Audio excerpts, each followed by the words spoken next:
What do you think of this question? What grade levels? Well, we'll discuss that. We're going to discuss that too. It depends on how it's solved. Because I can do it with simple arithmetic, and I feel grade school could do it. But as soon as you want to do like write some equations and maybe integrate, that's definitely more high school, in my opinion. Yes? And it does say, you know, it does in part A, it does say specifically write an equation. So it does Yes. they have a specific method. Yeah. They want some type of representation there. Yeah. They are asking you to write an equation, which you're absolutely right is not necessary.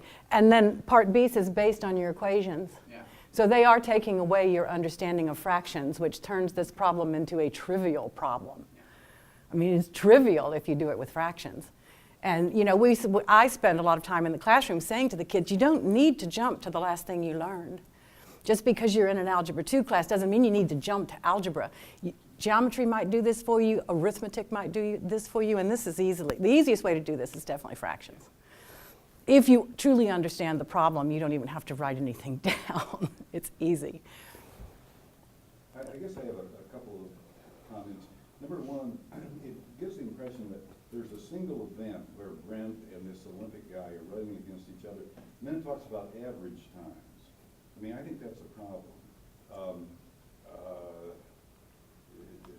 You'd have to make an assumption that they're each running at their average speed over many trials. So from go, you're running your average speed.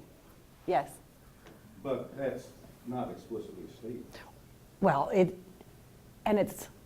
doesn't make any sense if it had been stated that way, because you can't possibly go from 0 to your average speed in a millisecond. And the other thing in the Part A question, what does the time refer to? Is that the time from when Brett started? Is he arrived an equation that relates the position of the Olympic runner to time? Now, I think they mean time since Brett started. It doesn't say that, though. No, it doesn't. So I think it's a little fuzzy.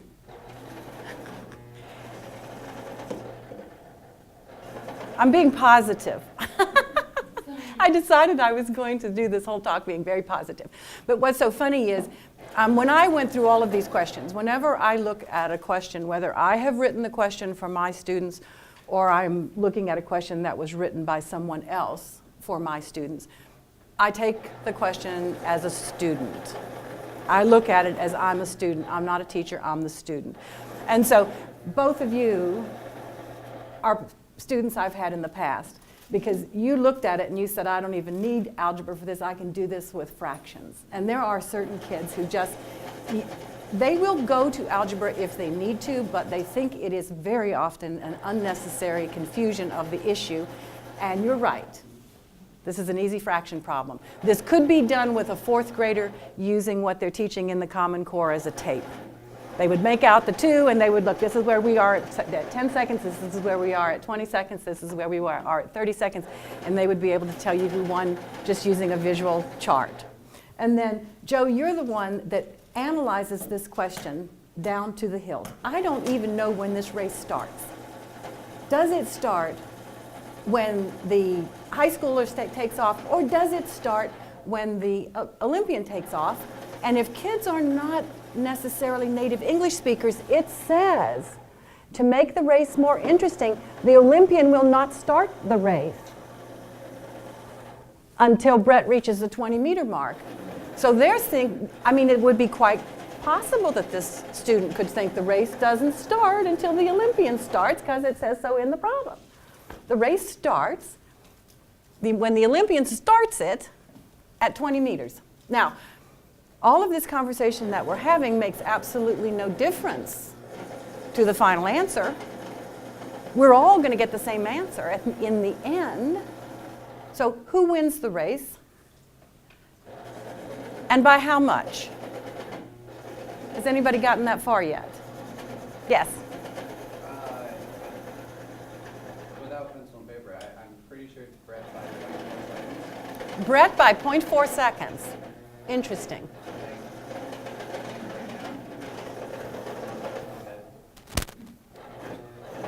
And it is bret by 0.4 seconds. Oh, that's good. Yeah. Or it's bret by, there's two ways to win the race. Oh, yeah, I guess you could go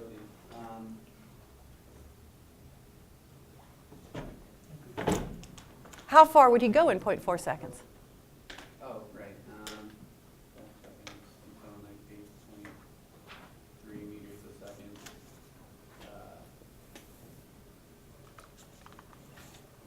4 meters or so? 4 meters. Yeah. So he either wins by 4 meters or he wins by 4/10 of a second. It doesn't even tell you how you're supposed to answer the question. Oh, by how much what? Yeah. Yeah, it just says by how much? How much what? How much time or how much distance? It doesn't even say.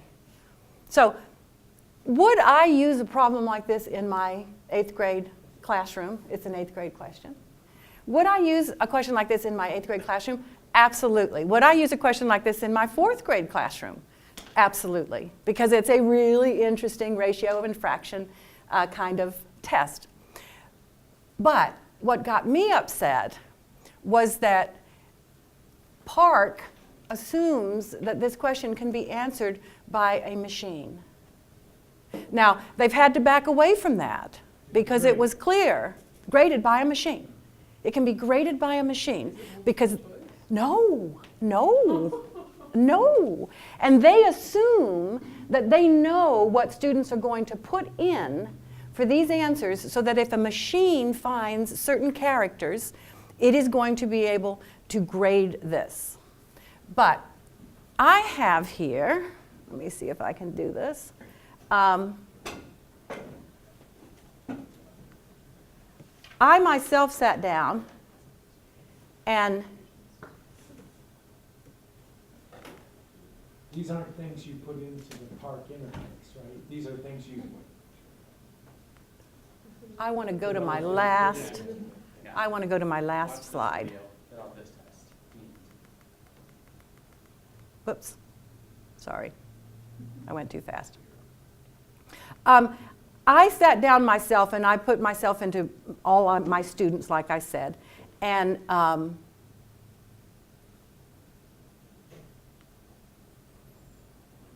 can I just jump to the last one? Come down here on the bottom? You should be able to select it and just turn on. There we go. So I worked this problem myself and came up with 8 different ways. All by myself, I found 8 different ways. I sent this to the people I sent this to ISBE, and they wrote me back and said, indeed, all 8 of your solutions would get full credit as long as you labeled your units. And I'm like, okay, I don't remember you ever asking me to label my units, but I did. And they said, but if your units weren't labeled, you wouldn't have gotten full credit for this. These tests are going to be graded by hand because it's been determined that a machine really can't do this kind of work. And I happen to know the kind of people who work for companies that grade tests.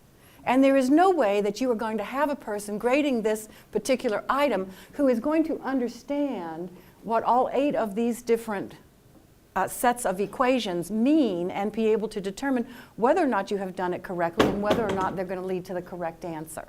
If they do it like, I think Peter's talked about doing the AP, and they'd have reliability. I mean, there are multiple people looking at the same questions, and if there's disparity in grading, they'll adjust, right? Well, yes, but I mean, they hire quality people to do the AP. I mean, my husband has graded math questions for Metratech. So we know the state of what kind of people, he's an artist, my husband, the artist, has graded math tests for Metratech. So at any rate. But they're gonna, one assumes, one hopes, one prays that they would have checks to make sure that they were reliable. Well, I mean, but do you, okay, so this is not the end of the story. This is not the end of the story because these are my 8 methods. I brought this question to Adam's 401 class and just gave it to the kids.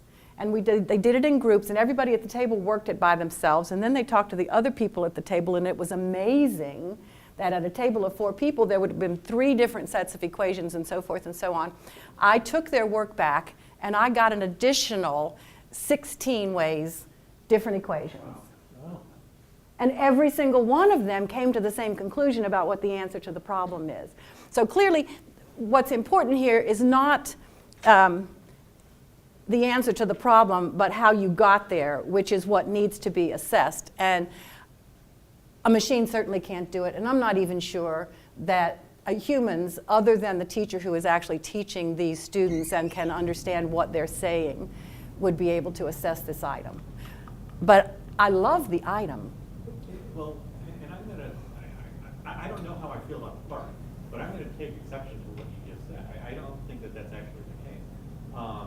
Way back when, computers can do, you know, some pretty kind of cool things, especially when it comes to math.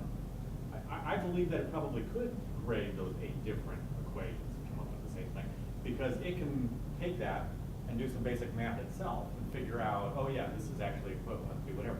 I've seen that done with genetics, where you would think that these, you know, genetic problems are very, very specific. Yeah, I'm not Mendelian genetics sort of thing. And that you can build in a lot of intelligence into a computer if you've got a fairly smart programmer doing that. So I'm not convinced that, and somebody who maybe knows about computers, I mean, am I right, or? As time progresses and more gets put into it, yes, if it's done right with the proper references to research about machine learning and that sort of thing, if it's just contracted out to be done cheaply, then you probably won't get a very good result. Well, I'm and assuming that they do know what they're doing. They spend a lot of time. Well, I can tell you, based on the I would not make that presentation assumption. by Heather Brown and Kathy Felt at ICTM last year about lessons learned from the pilot, that their recommendations to teachers are largely spend time preparing for the PARCC by using the interface, taking the practice test, which, as I was videotaping it, I was saying, okay, yeah, this is good for teachers, very good, useful information, good thing ICTM is taking. And then as I was putting the tape up, I was realizing, wait, this is exactly what we don't want to do. To say, take extra class time worrying about the interface, because kids need to be familiar with the interface to not be frustrated and to not make mistakes. For example, even if you know how to use the calculator, they were seeing kids solve the problem using the calculator that they were given and saying, great, found it on the computer, go on to the next problem. Oops, they needed to take the answer from the calculator and put it into the other place on the internet. Yes. And those kinds of figure out how to do that, what this computer needs that's to be exactly able to kind grade of what I'm are saying. I way think too the much computer, when you put it energy. in with the interface, could come up with your 10 or 8 or 12 or however many equations, seeing that they're all the same and whatever. But I think you're absolutely right. To get it to be able to do that, the computer is going to have And it put in a way it's not where it can now. do that. Well, and in this case, with the T, for instance, the time of the time could either be the time when the high school student starts or the time when the Olympian starts. So see, how is the computer going to know when all it sees is a T, what that T means? You know? Again, Yeah. the equations, it can kind of figure. Well, it has to be labeled, but I mean, I don't know that a computer If can. you know, I don't doubt that a computer actually could do that, could figure out which it was, because it could be programmed so that it does know that, okay, T may be this or T may be that. But if it's this, then these sets of equations are okay, and if it's this, then these sets of equations are okay. Okay, so you are saying that the sets of equation would be given. So because no, in I'm saying I actually think that you could actually have a program where you give it one equation, you give it rules on how it rearranges that equation, and it can come up. The computer itself can come up with all of those different equations. And Oh, okay. if you inputted that equation, it would be able to do the math to figure out that yes, that is actually the magic, you know, it's the equivalent to the magic equation that I've been told is the right answer. And I mean, and I didn't have to use. Depend on being able to interface with the computer Right. and putting that in, so the computer can know what this means, and what math can I do with this thing over here. And as I was taking this, I did this one and the one that she's going to show, and I like the problems as group work problems and as like math contests. I mean, they're really interesting, but the interface was driving me crazy.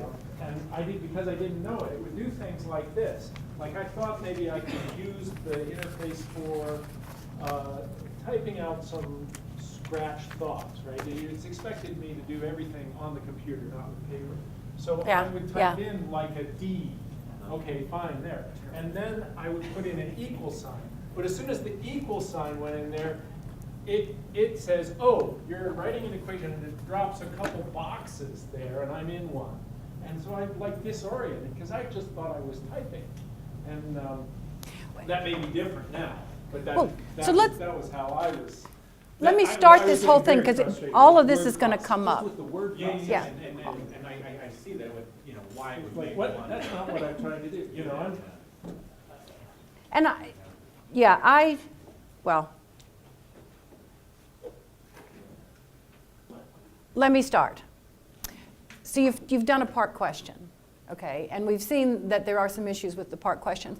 So what is the history of PARCC? And it starts in 1996 when we had the Elementary and Secondary Education Act, which was Johnson. It was intended to stop the war on poverty or to address issues of the war on... So it wasn't, 1996. Clinton, okay. And it made schools accountable. It went back to the war on poverty from Johnson. It's all very convoluted, but it made schools accountable.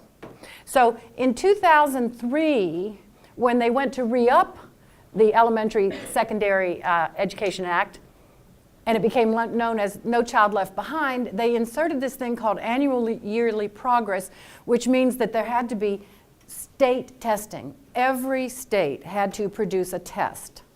Now, we assumed that in 2002, every state was giving an annual standardized assessment, and that's not true. It was not true. That came in 2002. So here in Illinois, that was not an issue for us. But for a lot of states, what your teacher gave you at the end of the year was what you were, and then the NAEP. In 2009, it was decided, and I'm not talking about the Common Core Standards, but I can do another talk on that if you want. But with the writing of the Common Core Standards, it was decided that this test needed to be a Common Core test, because at this point in 2009, most of the states had decided that they would adopt the Common Core. So it made sense, if we were looking at annual progress, that we would have a Common Core test, okay? But wait, we didn't have a Common Core test. So we needed a test, and PARCC was born. And PARCC started out, the federal government said, we're going to send out money, and you guys figure out how you want to design this test, and we'll fund at least 2 people to write this test. So PARCC was born as a coalition of 9 states that agreed to deploy a standard set of K-12 assessments aligned to the Common Core and math and English. Okay. In 2011, 26 states had decided they would go with PARCC. So it went from 9, which were kind of the founding members, up to 26, and District of Columbia in 2011. It was decided that they would test every grade 3 through 12. The test would be taken on a computer. It would be graded by the computer. That was the first place where everybody started going, what? What? You can't grade questions like we just saw on a computer. That was a huge thing. And they were going to test 4 times a year, and nobody balked at that. It was going to be like wonderful. So then in 2000, and so PARCC was given to Pearson. Pearson was the only person who submitted a request to write the PARCC test. There was no competition, because everyone who looked at what they were being asked to do said, we're not going to touch that with a 10-foot pole, except, of course, Pearson. So Pearson is now doing it, and this is what they're going to do. This is what they were told to do. And in 2014, it came time to do the field test. Well, by that time, there were only 19 states left who were willing to take the PARCC. They had brought it down from every grade to grades 3 through 8, and then once in high school, which it was assumed would be the 11th grade because that has always been in most states where you would test. And that was what you had to do under No Child Left Behind, an 11th grade test. It was decided that there would be some paper tests available because clearly schools were not going to be able to handle the computers. And there would be some hand grading because clearly some of the questions they had put on these tests, there was no algorithm yet to grade them, but they're still working on that. And there were just going to be 2 tests at the end of the year. One of them was going to be taken and I don't have it here. It's PBA, problem-based assessment. And that's the one that's pretty much going to be like the question that you just saw and graded by hand. And then the end of year, which is multiple choice and short answer. Okay, so the end of year test, not a whole lot different. We're going to look at it, some of it, but not a whole lot different than what we would have thought of in the past as the ISAT and so forth, except it is related to the Common Core. Okay, so now we find ourselves here in 215 for the first full testing, and Ohio is the first state to actually put this into practice, and they started on Tuesday. So things are going full bore in Ohio at the moment. There are only 10 states left in PARCC. And they're testing less than 5,000 students. When they claimed when they started there were, million, sorry. When they started, they said there are 31 million students in the PARCC consortium. They're testing less than 5 million. And almost half of them are taking the paper test. And everybody has decided this isn't going to count for anything. There is no state who is going to count the PARCC test for anything because it really, at this stage of the game, is an untested test. When PARCC did the field test in 14, part of the agreement that they made, Pearson made with PARCC, was that none of the results would be released. They finally did admit that some of the questions had to be released, so at least teachers would know what kind of questions were going to be on this test. But we have very little information about what actually happened in the field test. We do know where the computer glitches were because obviously that was public. And we do know that there was a statistically significant difference between students who took the paper test and those who took the computer test. And the paper test, well, I can't say. The paper test was superior. There was a marked difference between the score that the kids had on the paper test and on the computer test. And as soon as that happened, and the reason is because I belong to every single blog or whatever online that talks about this testing. And so, well, we need to post that result on the ICTM listserv because, as you remember, Marty Gartzman was making this case and asking ICTM to talk about it and predicted this. And if the data is there from the pilot test, no, it needs to be. The data is not public. Only comments from people who have seen the data, which are unattributed comments in a sense. But if you look at memos that passed around and everything, the memos say things like we need to do something about the disparity between the computer testing and the paper testing. Well, they wouldn't care about the paper testing because they're getting rid of it. So the only reason they would be concerned about that is because the paper testing was better than the computer testing. Of course. Yeah. Okay. So how was this test designed? It was an assessment to determine college and career readiness. That was the first condition. The items were designed to focus on procedure, which is not the answer, it's how you got the answer. But so, can I assert something here that Eric Bright made in his talk yesterday that I haven't thought a whole lot about, but now that I do, it's obvious. College and career readiness are obviously two potentially extraordinarily different things. And even within college readiness, which college, what major, the idea that we can group these things together and just say, oh, well, we're going to test those with a single test. And so that's a good point. I should make that because the college readiness has no bearing whatsoever on the University of Illinois. Yeah. College readiness means you're ready to take college algebra. we do not give credit at this university for college algebra. So, do we? Okay. As of this semester, Because of Common Core? I think a little bit. Okay. Because you used to be, the college algebra did not get you college credit here at the University of Illinois. Okay, so that's interesting. Okay. But for the vast majority of colleges and universities in the country, college algebra is considered to be a freshman course. You would start in college algebra, and a lot of colleges and universities across the country do not require calculus. Okay, so that they're not like the U of I. The U of I is an elite university, and we all know that. Okay. Items were designed to focus on procedure. That was an issue. Students would show the knowledge of content, not just the ability to memorize. And I put this one on here because this was something that was really going to be true about this test, and I contend it's not true about this test. So we'll get to that in a minute. Students will be asked to explain their knowledge, which is where they ran into trouble with the machines couldn't grade students' explanations. It became almost impossible because there are as many different uses of vocabulary in mathematics classrooms as there are teachers of mathematics. And so vocabulary was just a huge issue, even in that, okay? Items will be engaging because they use technology. I mean, nobody ever really questioned this, but it isn't true. It's not true.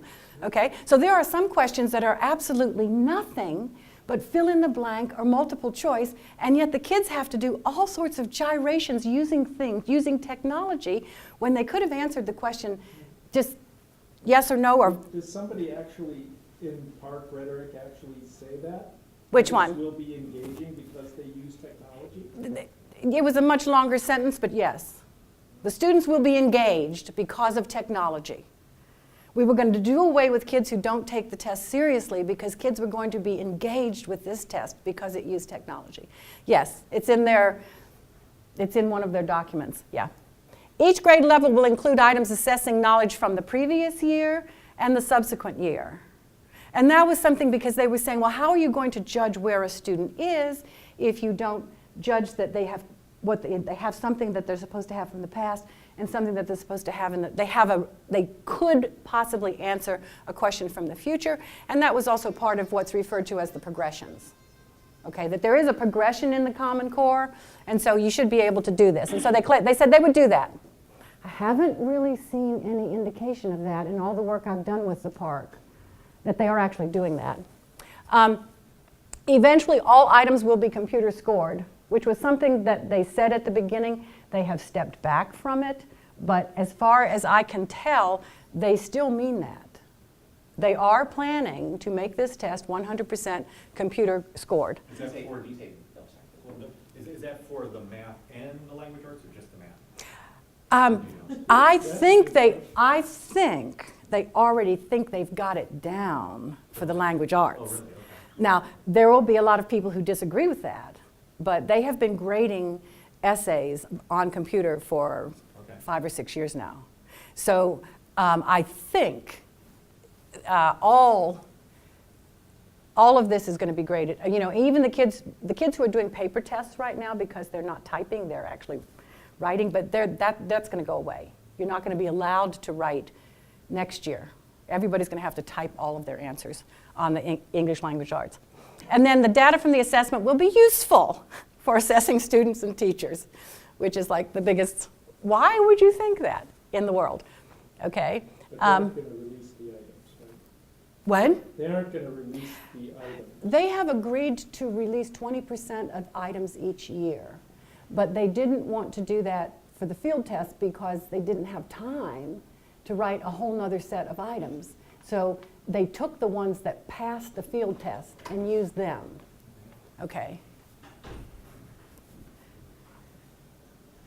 So these are the 2 required tests. The performance-based assessment, which is extended tasks, applications of concepts and skills, and this test is required.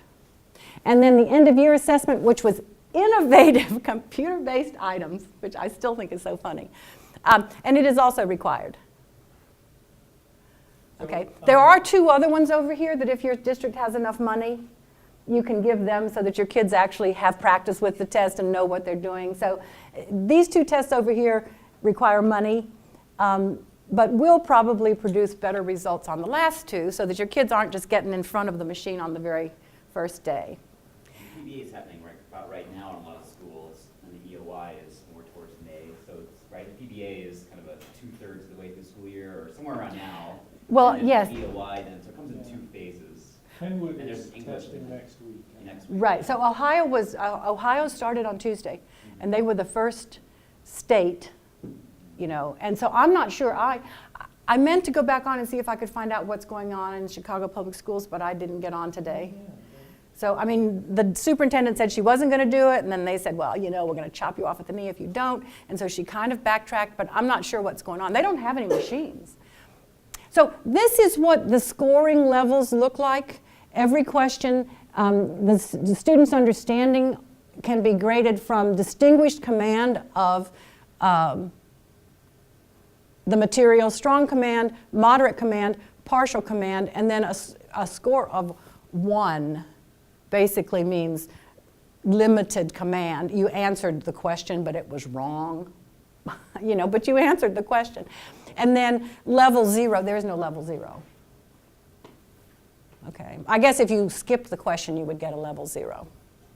But I just thought I would show you this. These particular set of Common Core standards are related to expressions. They would all be lumped together in questions that were assessing expressions.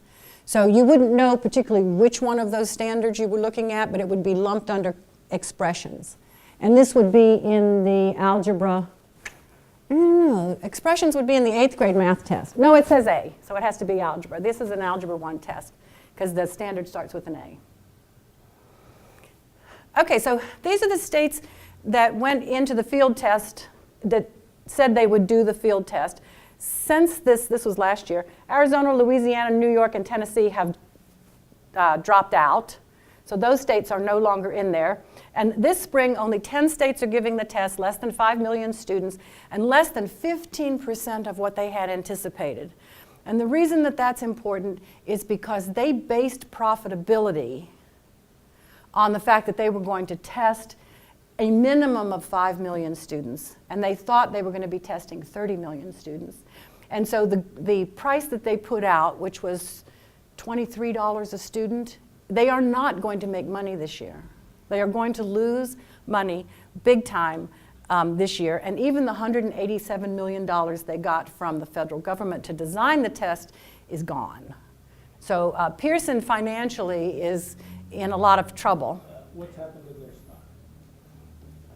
Does the market believe that Pearson's in trouble with it? You know, that's a very good question. I didn't even realize that Pearson was publicly traded. Oh, I don't know that it is. It is. It is? Okay. I actually used to work there. Ah, okay.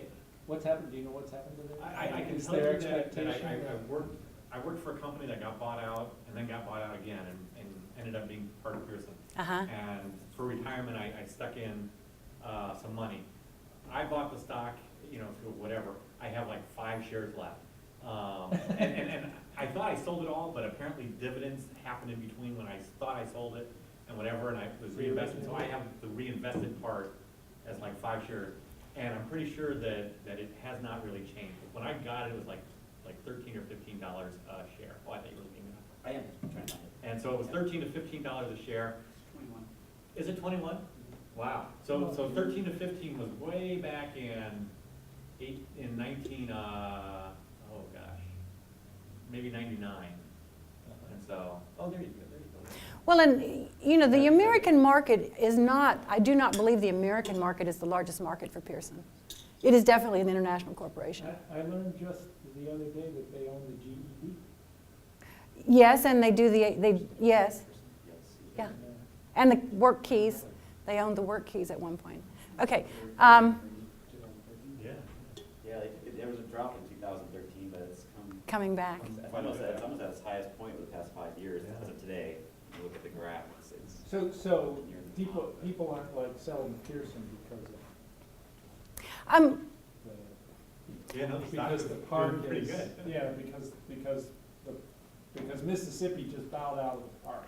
Okay, so, You know, there's not a run on. you know, I'm going to stay positive, so I'm not going to answer that question. I don't want to go there. That's not what I'm talking about today. Okay. So what went wrong? And so this is once again is from my involvement with all of this and reading and so forth and so on. Number one, from the get-go, teachers were not involved. So if you're going to have something that is supposed to be grade appropriate and student appropriate and classroom appropriate, it would have made sense to include teachers. And teachers were not included. They were very marginally included in the Common Core, and it came in just basically to like, what do you think? Do you think that we're on the right track? But that, to me, that is the greatest weakness of why we're having all of the trouble that we are, is because they didn't bring teachers in. The timeline was way too short. This is a huge ship, and they thought they could turn it around in a couple years. I mean, they were doomed for failure when they said they would have a test ready to go in 2015. There was no time to revise the Common Core, and actually there was no provision made to revise the Common Core. The people who agreed to write the Common Core standards, both in mathematics and English, said, we're going to write them, and then we're gone. You know, and good luck even trying to find out who these people were, because they have attempted to keep their name, you know, well, but it's not in any of the publications. Like if you buy a publication on the Common Core, it doesn't tell you who wrote them. But there were 3 men who wrote the Common Core standards, and a few more who wrote the English language, but still, you know, most of them are not taking credit for it. Those 3 guys, I think, are. You think they still are? Okay. Then, I but mean, everybody I know knows who they are. who they are. Yes. And But they're saying that it is not their job to revise them, and of course they need revision. that's absolutely great. Yes. Eusiskin pointed out the committee was deliberately disbanded. The 3 guys are Jason Zimba, who's still obviously. He's big in PARCC. Yeah. Bill McCallum and Phil Darrow. Yes. And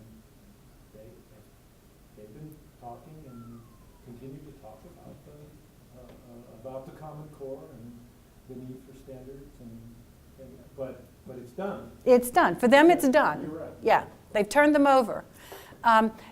Very poor design of assessment items. And the reason for this is because they thought that they could just take their assessment writers and have their assessment writers understand what these new assessments were supposed to look like. But you can't do that if you really don't understand the Common Core completely, which of course is a teacher's job. So when teachers looked at the items and thought, how in the world do you think this is aligned with the Common Core? So that started out. Can I say something about this too? Mm-hmm. It happened just recently, and I find it really troubling. Someone was looking at our curriculum resources for high school, and they were saying there were some area perimeter problems, and they were saying, well, no, those are handled in 8th grade. You know, Yes. so as though like it's inappropriate for us to talk about area and perimeter in the high school anymore, because we now must assume that, you know, fractions are learned Pass in these around. 4th One of grade, each, yeah. we're done. You know, and area and perimeter is learned by 8th grade, and certain other algebra concepts are taken care of, and therefore we're almost prohibited from including anything that would not assume that it's been mastered by us. And if you look at the goal of the progressions and of the Common Core, that is supposed to be true. But clearly it needed to start with introducing them in the 1st grade and then moving it up each year. Right. You know, and so we would not have for 12 years students who were graduating with Common Core. But of course, that's not how it went. They needed their money sooner than that. I didn't say that. So technology became a weakness rather than a strength. Those of us who have been early adopters of technology, of which I am one, know that the people out there who are producing the technology have a totally unrealistic idea about the state of technology in our schools. You know, we do not have state-of-the-art technology in the vast majority of schools in this country. And so they just ran ahead with the fact that there was technology in classrooms, and it is not there. Do they work on Chrome or not? It does work on the Chromebook, and that is the best, well, I guess you could say it's the most seamless way to do it, but by the nature of some of the questions, it's very difficult for some kids to actually see an entire question on their Chromebook screen. And especially in the reading, when it says, go back to paragraph 14, and so they have to scroll back a whole lot of pages, and it's, so they were thinking it would be a full-size screen when they did it, and that's gone. I would say Chromebook is like what it's going to end up being. Kathleen, I always wondered this as far as, is there a requirement, you know, if you're on a laptop or an iPad, whatever, you know, typically students could close the browser, open up something else, or, you know, visit another site. I mean, is it, the schools, do they have to like somehow lock down the screen Okay. so that students can't leave the testing site? Yes, Because, so the thing that you use is called nav, test yeah, nav. so it allows somehow that capability to. Yeah, so once you get into nav, freeze the test screen on nav, their site. once you get into test nav, if you leave test nav, you are out of the test. Okay. And So you it can't is minimize the window and do other things. correct. Okay. And it is very, very easy to inadvertently leave test nav. Okay. And they said they were going to fix it, but they haven't. But there's like these drop-down menus. And one of the drop-down menus has all of the things that you can use if you have, you know, disabilities, like highlighting and make the text bigger and that. And the one on the bottom is exit.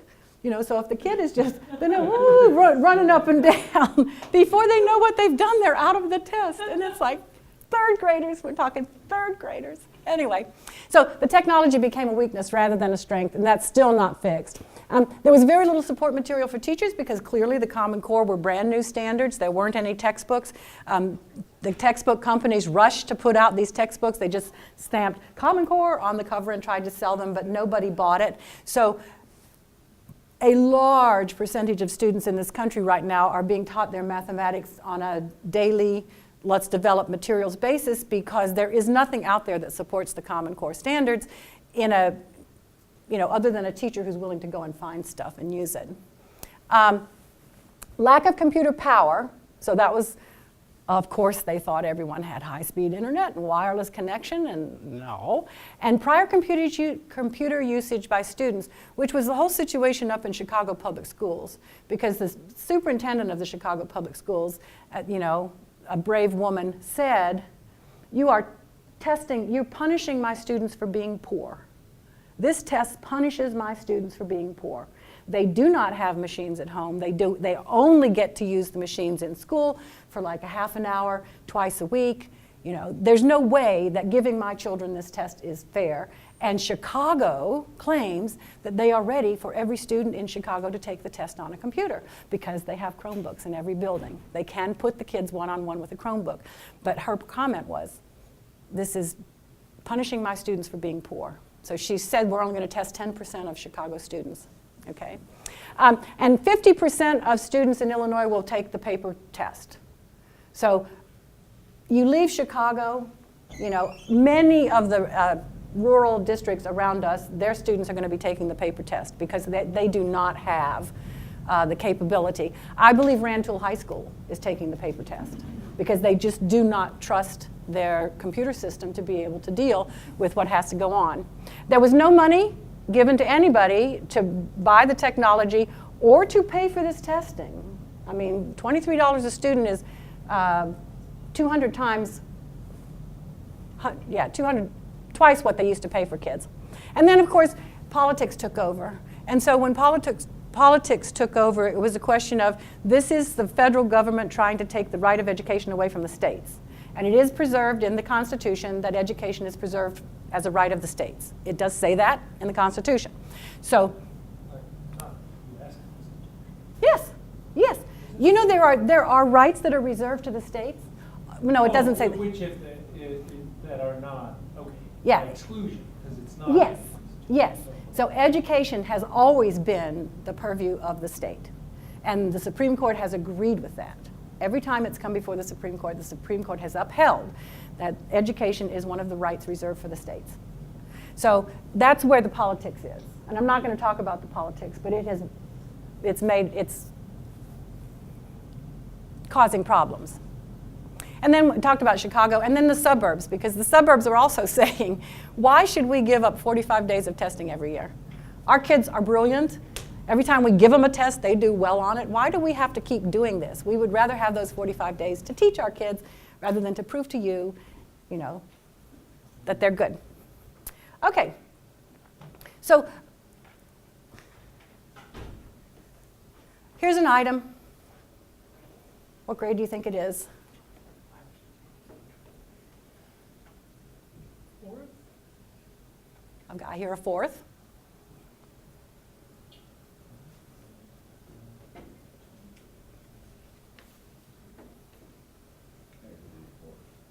Two-fourths. Two-fourths?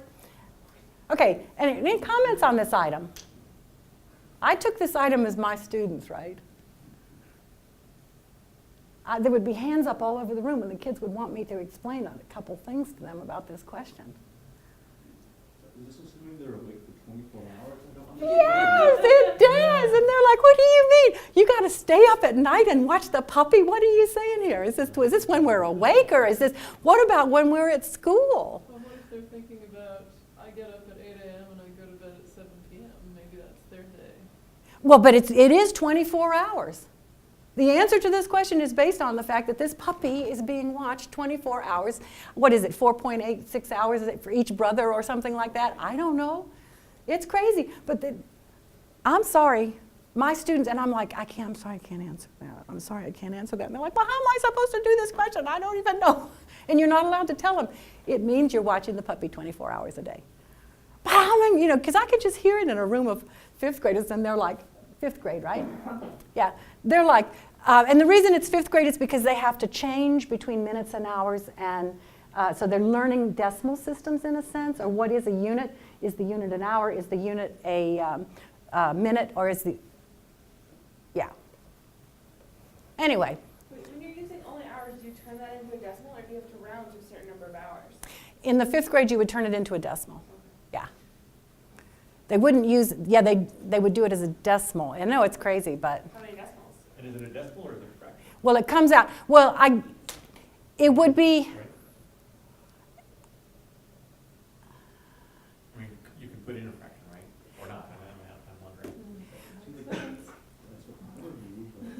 You would do like 1 and so many 60ths? Or something like that. Okay. That's a good question. I don't know. I mean, they give the answer. The answer that's given with this item is in decimals. Yeah. So, and probably, but that's a very good question. Well, and gosh, could I just put 24/5 for the first answer? Using only hours? I mean, boy, am I not right? Right. Supposedly one of the PARCC's big emphasis is equivalent expressions. Which, So- I mean, Yeah, I'm thinking that's 24 true. over 5. You could do 24 divided by 5. You could do 24 you could. I mean, why not? Yeah. Okay, so here's another one. So for me, this question is not well done, because my kids would have questions for me to answer that I would not be able to answer, and it clearly does not make any sense that somebody's watching this puppy while this puppy is sleeping, and that one of them sleeps for 4.6 hours, and then they have to wake up the other brother to watch the puppy. I mean, so there's lots of things here I don't like.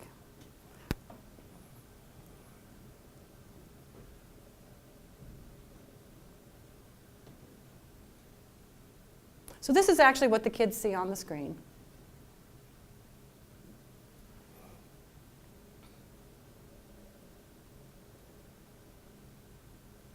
So, comments on the design of this? I don't know what this system do. Well, I don't know why you have to have the two different number lines. Yeah. One of them going all the way up to 6. I can understand how the second one works, since you're taking since it's 5 over 6, but the top one's an improper fraction. How does that make sense? Like, is this some sort of convention that they're taught? Like, you mark the 2 as the Or do you hole mark, and the 3 goes over? I mean, do you mark 1.5? Yeah. oh, okay. Yeah, that was, Right. it's interesting, yeah, interesting where we get stuff.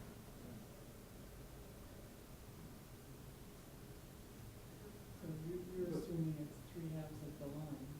Right, Or but 5/6 then of the the second line. one is, Which would like, make it goes sense all the way to given the length 6. of the line that they So chose.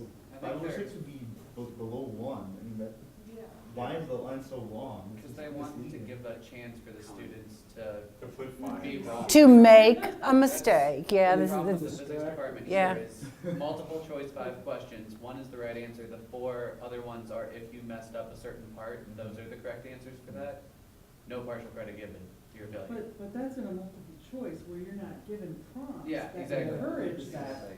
I mean, that's encouraging you to Yeah, misinterpret. and it is, especially when you see that second one, you might almost go back, you might have had the first one right at 1.5, and then you see that, and, well, that's not what That's they right. mean. You know, I mean, that goes all the way out to 6, Yeah. and something less than 1, and to go, so, gosh, wow, maybe they really mean that whole thing is, 1. Like, find 5, and find 6, Yeah. find the 3s and the 2s. yeah, so It's, Yeah, I mean, you the can see where kids would get confused about what is actually being asked here. okay, yeah, what kind It of creates a word? And then- confusion that they may not have had. Right, and if they had just the bottom number line for both problems, Yeah. And- that would have been fine. I can test they really don't want me to select a point on that line.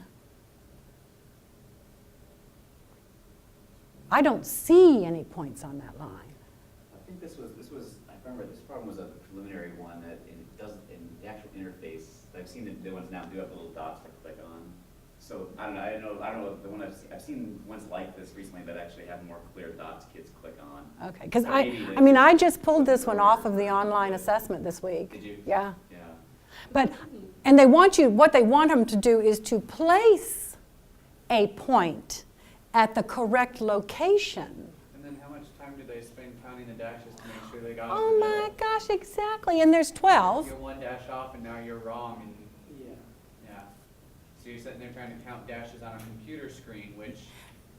A Chromebook computer screen, and this whole thing is on the Which, screen by of the your way, was Chromebook. One of the lessons learned that Kathy and Heather talked about is that, especially with young kids, need a big monitor. These little Chromebook things don't work. But what can schools afford? That's You're gonna right. get your big honking monitor for each of those. How much are we paying for healthcare later than with their eyes that messed up? Yeah, yeah. Okay, so then down here, I'm doing this question like my students, okay? So is 3/2 greater or less than 5/6, and explain how you know. And I said, well, 3/2 is greater than 1, and 5/6 is less than 1. So 3/2 is greater than 5/6 because 1's greater than 1 and 1's less than 1. And that's what my answer here.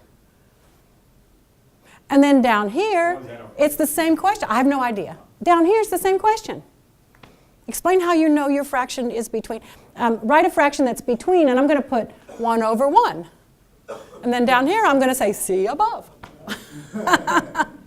I mean, my kids would do that, and they would say to me, that's not what you wanted me to put, but you have to give me full credit, because that's the right answer. I know my kids, and that's exactly right. This is going to be computer scored?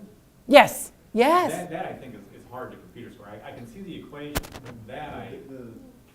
Explaining how you know. Yeah, I mean, That is an entirely different field of computer science.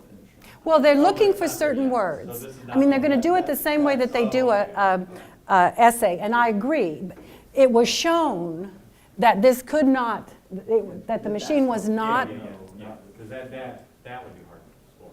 I mean, it's possible, but advanced research possible, lots of R&D money possible, not, Well, I mean, there is a lot of possible answers Okay. that are right, where the equation. Question up here. Technical word that, What grade? Fourth. Yeah. Fourth. It is fourth grade. What do you think of the question?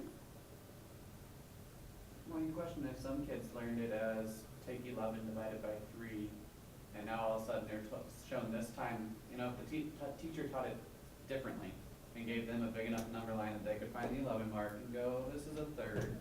Now they're all of a sudden they're told, do it a different way because this test says so. Although it does, arguing on the other side, I think the standards do just tell kids basically and teachers that these would represent fractions on number lines and use Yes. different types of, they list different types of representations. And so it is one of those things that it does align with one of the standards teachers are being asked to do. Yeah, I guess I'm not familiar with the standards, which is like, from my education, I wouldn't necessarily know what to do, but I'm sure if they learned it in class, they would have a better idea. The bottom is not fourth grade, though, right? No. So, to me, because this is fourth grade, what if the kid, what is it, 3 goes in 3 times with 2 left over?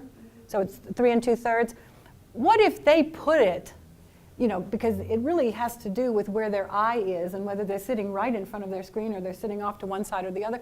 What if they put it exactly in the middle? Are they going to get credit?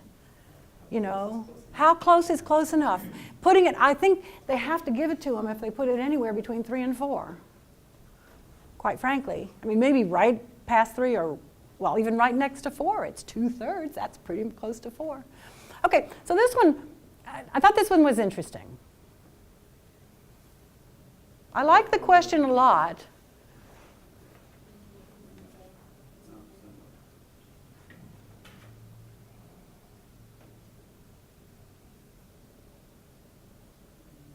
Find X. So I looked at this and I knew right away that x was 36. I didn't have to really do anything. Because what kind of angle is C? It's a right angle. It subtends the diameter. Okay? So, I mean, really, I don't have to do any work here at all if I know what I'm doing. If I don't know what I'm doing, if I'm confused about where I'm supposed to start, what am I going to do? Put yourself, this is a geometry question, a 10th grader, what are you going to do?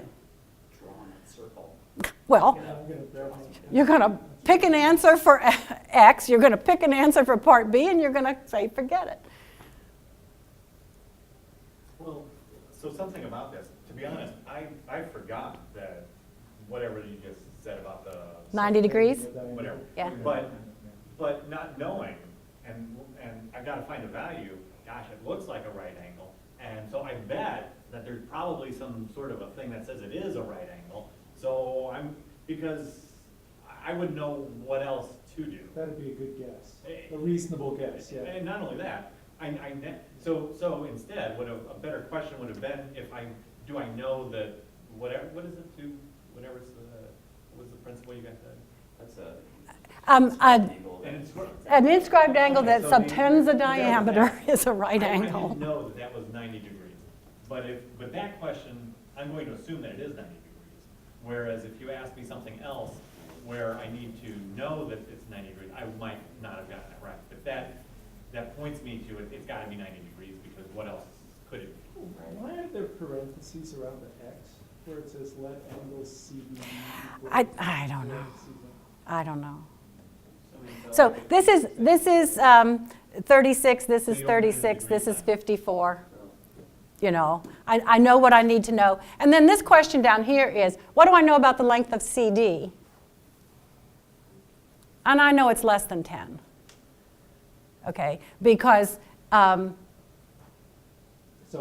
but you get a chance to look at the multiple. oh no, it's greater than 10 because this angle is greater than 60. Yeah.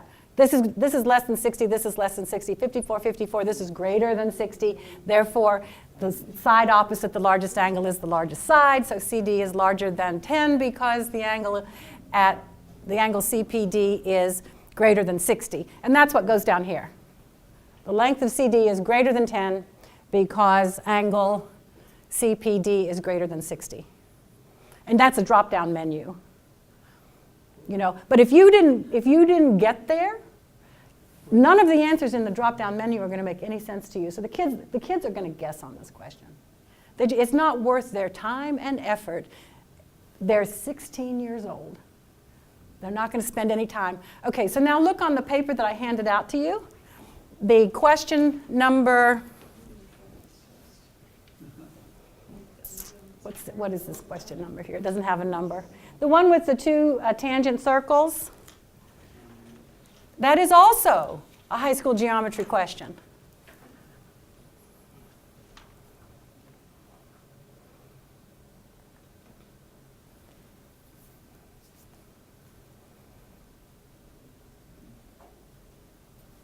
And we don't have time for you to get totally annoyed with that question. But that question is so much more complicated than it needs to be.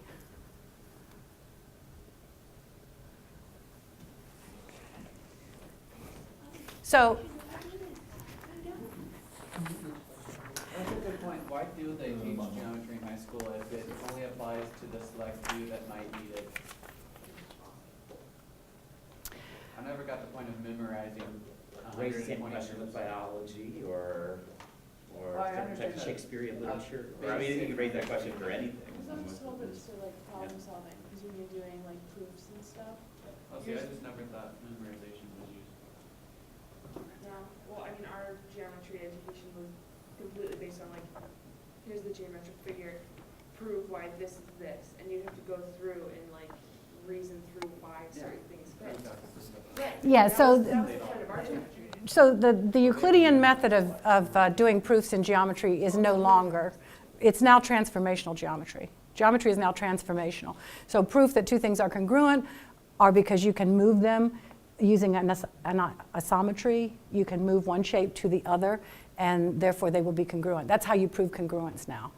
So it's completely different. And it was certainly the intent of the writers of the Common Core to do that. They saw no real advantage to keeping proof until you were in geometry. So they have started proof at a much earlier age, talking about associative, commutative, distributive. How do I know that this expression is equivalent to this expression? And you do that by saying, well, I use these properties which are known to be true. So they've moved proof much lower, assuming that the kids will have proof as a habit by the time they get to geometry. So when they're talking about their transformations, they will describe them as, I can move ABC to image ABC by using this transformation, and then image ABC to double image ABC from using this transformation. And since this transformation is an isometry, you know, or they just call them rigid, since this is a rigid transformation. So it's completely different. It's completely different. Okay. Anyway, this doesn't need to be nearly as complicated as it is. And this one up here, let me see, overhead, monitor A. This one just makes me so sad. Answer D.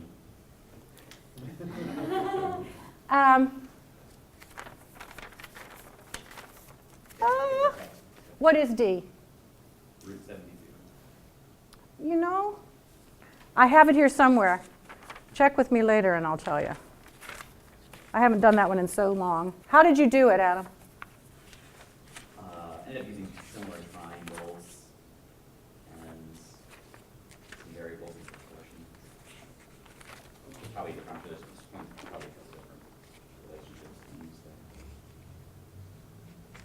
there. Okay, so what was it? It's okay. Yeah, I'm trying to find out which question it was here. This is me. It took me, these were the practice tests, and each one of them took me at least an hour and 15 minutes to do, doing it as a student. I didn't use any, what I would call well-developed information. But this one, I think the purpose of this question is to see if they understand how to change a arc length into a radian measure. And all of my students because they're 16 years old and they're in geometry, and they're going to look at that circle and they're going to assume they're looking at the unit circle. So they're going to assume that the circumference of that circle is 2 pi, and the circumference of that circle is 6 pi. If they were to take the time to understand that the radius, it tells me up there that the radius of this circle is 3. I mean, the radius of the unit circle can actually be any unit, but it does say is 3 units. The radius of this circle is 3 units, which means they should say, oh, that means the circumference is 6 pi. They're not going to do that. And they're going to come down here and see these are the correct answers. Okay, but when they get ready to drop the 2 pi into here, they're going to say, this is not 2 pi. 2 pi is all the way around the circle. None of this makes any sense to me. And they're going to get totally frustrated, and they're also going to skip this question. When had it said, all they need to do to make me happy is to say the circumference of this circle is 6 pi. And if they would have said 6 pi at the top, I would have said, okay, they're not trying to trick the kids. They're just really trying to get the kids to understand that 120 is 1/3 of the circle, therefore 1/3 of the circumference, therefore 2 pi. And then from there, they can just do it by which angle is next largest and then pick the next largest measurement. So they really don't have to figure it out after that. They can just say, and they could do it that way. AFB is the largest angle they asked me for, so it's got to be the 2 pi. Yeah, so anyway, I didn't like that one. Okay, so look at the other page. And we really don't have time to do this, but if you look at the top, it says Algebra 1, items, calculator allowed. I can do all 3 of these questions on my calculator without understanding any of the mathematics involved. Now, that is not the intent of the people who wrote this question. They just thought these questions were complicated enough that you needed to use a calculator. But, so the top one, I'm just going to put those 2 equations in my calculator and ask it to find me the point of intersection. I didn't have to do any mathematics. I didn't have to, I mean, that's all I'm going to do. Okay?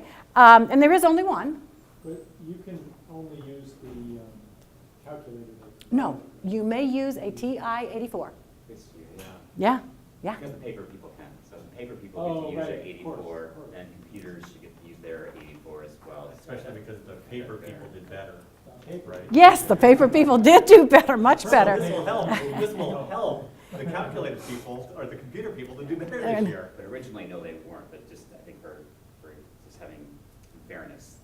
Which again, of course, is only going to be true if your district is wealthy. And then number 12. So do you provide calculators on a loaner basis for the test with the $23? No. Oh, heavens. No. So you're not allowed to use an 84, you're only allowed to use plus. No, you are allowed to use an This 84. year, This year. Yeah. What about next year? Well, then there's one on the computer screen that pops up as a button. And they claim it is going to have full, They say it's 84 like. it's going to have, yeah, so it's going to have full 84 capabilities. Okay. So number 12, they are asking you to write an exponential function, which sounds like it should be really hard, except all I have to do is go to my calculator and put those 2 ordered pairs in the list and ask it to give me the exponential regression that goes through those 2 points. Boom, I'm done. Do I understand anything about exponential regression? No.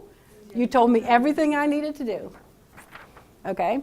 And then the one down here at the bottom where they want me to complete the square, I don't have to do that either. I can just graph it. I've been paying enough attention in class to know that what's going to go in that first box out there. A 2, because I have to factor out the coefficient on my x squared term. I remembered that much. But I'm just going to put this in. I'm going to ask it for the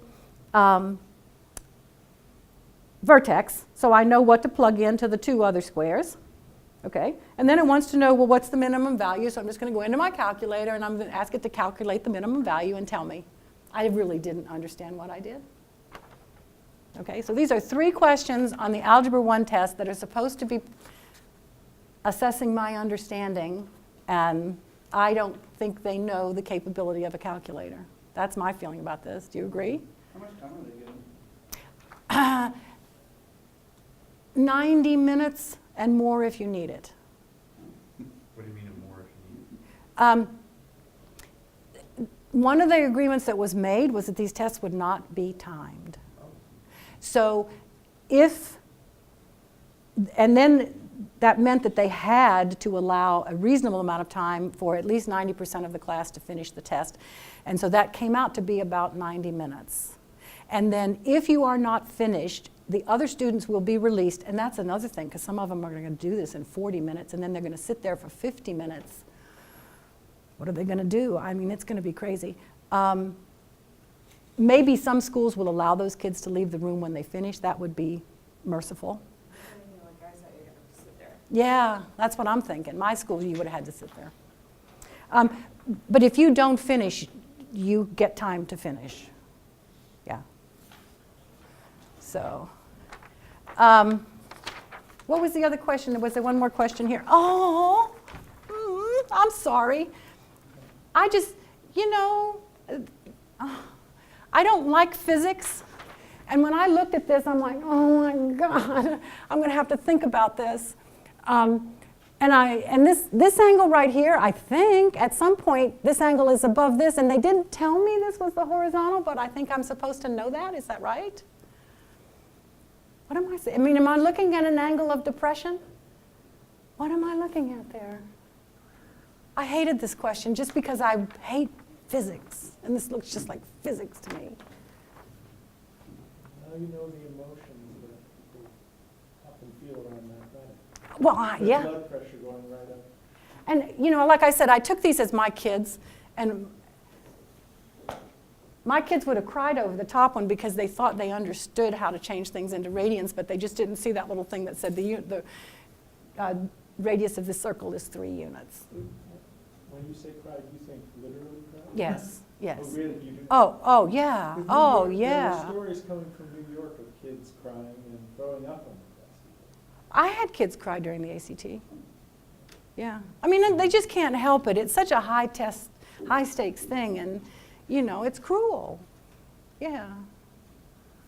No. That's why I left Unit 4, because I handed out the first quarter assessment, and this one little girl, I'll never forget, she cried and said, please don't make me take this test, I'm not ready. And I said, I will not make you take this test. And I took the test back, and she went into the office with me, and I was like, I couldn't believe that. I did not join this profession to make children cry. And I handed in my resignation at the next meeting. What were you gonna say? Well, are these tests used to evaluate the students or the whole school? The whole school and the teachers now. Yeah, but Yeah. in that sense, the students don't have, Yeah. it doesn't affect their grade. They don't. In some states, they will have to pass the PARCC to be eligible to graduate. Yes. So for us, really, we don't have an exit test. But say, for instance, in New York, like the Regents, in many states, you do have to pass the 11th grade test in order to get a diploma. And so this will be true of the PARCC. So for some kids, this is a huge high-stakes test. Yep. It's replacing the old state requirement test. Although none of the states have made that, like I say, none of them are counting it this year, so the kids are going to take both the PARCC test and the state test, even though the state test is testing completely different standards than, so who knows what's going to happen. So I suspect nobody is going to be denied graduation in the states these years, because it's just not fair. One thing that's interesting is that before the past many years, the state has paid for kids to take the ACT basically, right? Every 11th grader had to take the ACT as part of the state testing, and so every kid got a free ACT, so to speak, score. And now schools are wrestling with what to do because they're not mandated to give the ACT anymore, they're mandated to give the PARCC. Like most schools still want their kids the opportunity to take the ACT, but then the question is that during the school day again, and we do another day for that, or is that on a Saturday, and then making sure that kids who need support funding-wise to take the ACT can still, that's not a barrier for them to actually take it, because some schools won't be able to pay for it anymore for kids. And these are things that our schools are wrestling with now, and deciding what's going to There's happen. a terrific video by the Evanston curriculum director talking about the PARCC, which I think led to Chris Cook's changing the requirement on the PARCC that you could take the Algebra 1. He was noting, the curriculum director at Evanston was noting a couple things about the PARCC. Most importantly, though, The park is not acknowledged by universities or colleges as a test that they care about. So you have the ACT, then the PARCC test, then the AP test. So, and juniors, because the PARCC is Algebra 2, juniors might be taking all three of those, possibly, or all three types of tests. And their effort on the PARCC is obviously going to be diminished, but also, why are they wasting all of those days taking it when the ones that the university care about are not those? Well, and also the PARCC is only Algebra 2, which is not like the ACT, which Well, was. they're doing Algebra 1 too. That Well, I mean. allowed Algebra 1 after my belief, my suspicion is it was after the Evanston video kind of went viral. But I mean, going forward, they're not planning to make a PARCC that assesses Algebra 1, Geometry, Algebra 2. All at once. Yes, There's which is separate what, tests for each of those. well, There's a separate algebra 1, a separate geometry, separate algebra. yeah, but they're not required. The only This test year, in high school is could required. pick which one they wanted to give this year. So some are giving, some high schools chose algebra 1, some geometry, some algebra 2, and they got to basically pick Do you have which any one they sense wanted of- to give. Of who or how many chose what? I haven't seen data on that, but I do know that it is a mixture. I've heard some districts that decide, let's do freshmen, so we can at least maybe try and track some data over time. They could do geometry? My understanding, they could is choose the- any of the three. So they could choose, Oh, I thought they could use just Algebra 1 or My they understanding had to is- do Algebra 2, but they. they don't have to do algebra 2. They got to choose one of those I thought three. it was, okay. But I mean, in the future, This year only. not all students are going to achieve Algebra 2 by 11th grade. So you wouldn't take your PARCC until you were in Algebra 2. And if you're in Algebra 2 as a sophomore, you would take your PARCC as a sophomore. But the PARCC is not a comprehensive, this is my high school math, it is only Algebra 2. So something's got to change about that, because otherwise nobody's going to ever care if they fail geometry, because it's not going to be on the PARCC. So there is going to be Algebra 1, and there is going to be Algebra 2 on the PARCC, because the PARCC is Algebra 2. But what's going to happen to geometry if they know it's not on the PARCC? They're not going to do it. Why should they? They're not going to take any of we're only testing in the 11th grade, so we're not ever going to give the end of year for geometry. But that question hasn't come up yet. I don't know why, but the kids know it. And the kids will figure that out quick. Questions? Okay, because we're out of time. We're way past. Thanks so much for Well, I hope it was informational. Was it? Okay. Hot date out there. Yes, and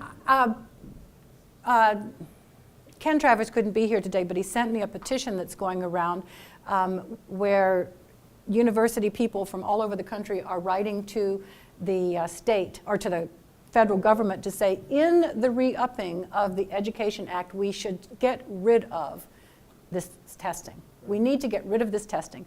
We need to stop for 2 years and then decide between now and when the tests have been, vetted and we have a better sense of what it is we're trying to assess and why we're trying to assess it. So if you're interested, email me and I'll send you that link. I believe one of the pushes in Congress was to go back to testing bands, where right now it's every year 3rd through 8th, and once high school, go back to once in 3rd through 5th, once in 6th through 8th, and once in high school, which I think is what It used to be. A long time ago, but anyway. Well, because you tested the child in the building, and then you had a year to remediate that child before they moved to another building. So it was 3rd grade, so you could remediate in 4th before they moved to a 5th grade building. But now our buildings are K-5. So it could well be that you test in 4th grade and remediate in 5th, and if you're not remediated, you repeat 5th. And then in middle school, it would be 7th grade. Okay, so you're tested in 7th, and if you don't meet, you remediate, and then you may or may not matriculate at the end of 8th grade. And then in high school, it's 11th, because then you have another chance in 12th. So, and that would still be one more frequency of high-stakes testing than any other country in the world. Most countries only do 2, 6th grade and high school. And if you don't do well in 6th grade, you don't get to go to high school.